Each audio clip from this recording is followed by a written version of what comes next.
Herkese merhabalar. Bugün sizinle köttbullar yani İsveç köftesi tarifimi paylaşmak istiyorum. Hiç vakit kaybetmeden malzeme listesine geçelim. 500 gram dana döş kıyma, 1 adet rendelenmiş soğan, 2 diş rendelenmiş sarımsak, 3 yemek kaşığı galeta unu, 4 yemek kaşığı süt, 1 adet yumurta, 1 çay kaşığı karabiber, 1 silme tatlı kaşığı tuz. Köftelerimizi yoğuracağımız kaba ilk olarak kıymamızı alıyoruz. Ardından diğer malzemelerimizi koyabiliriz.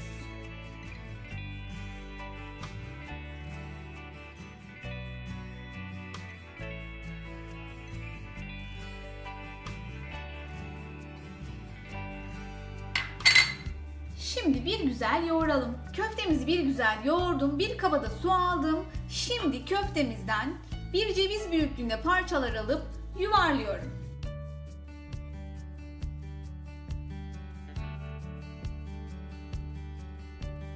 Köftelerimizi ceviz büyüklüğünde yuvarladık. Şimdi streçleyip buzdolabında yarım saat dinlendiriyoruz. Sıra geldi İsveç köftemizin sosunu hazırlamaya.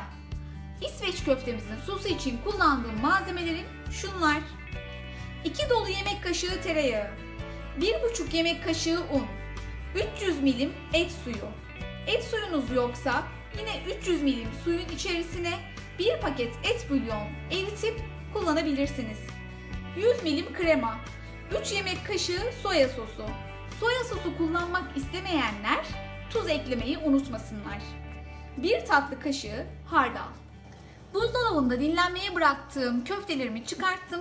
2 yemek kaşığı tereyağından 1 yemek kaşığını tavaya bırakıyorum ve köftelerimi kızartmaya başlayacağım.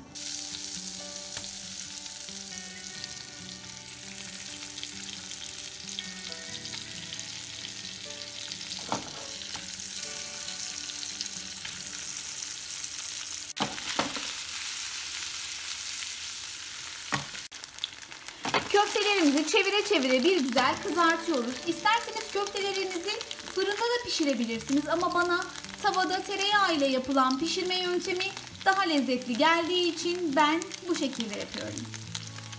Tüm köftelerimizi kızarttık.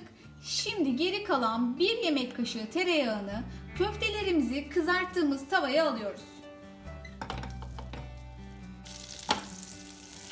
İyice eriyen tereyağın içine unumuzu ekliyoruz. Ve hızlı karıştırıyoruz.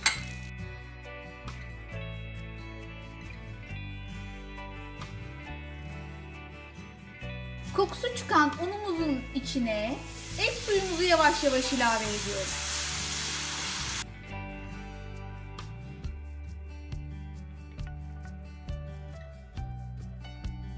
Almasını bekliyoruz. Bu arada tabii ki hiç bırakmadan karıştırıyoruz. Şimdi kremamızı ekleyebiliriz.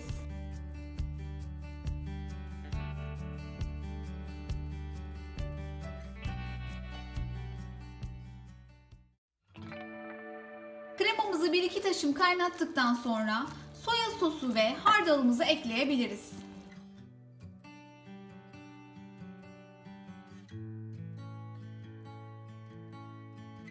Soya sosu kullanmak istemeyenler tuz eklemeyi lütfen unutmasınlar.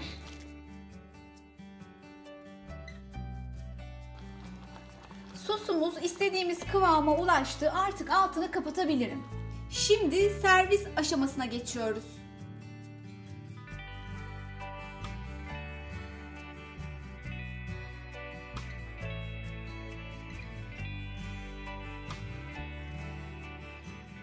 Son olarak da üzerine ince ince doğradığımız maydanozları serpiyoruz.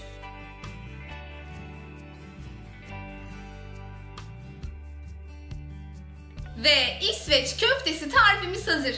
Umarım siz de beğenmişsinizdir ve denersiniz. Videolarımızı beğenmeyi, kanalımıza abone olmayı lütfen unutmayın. Teşekkür ederiz.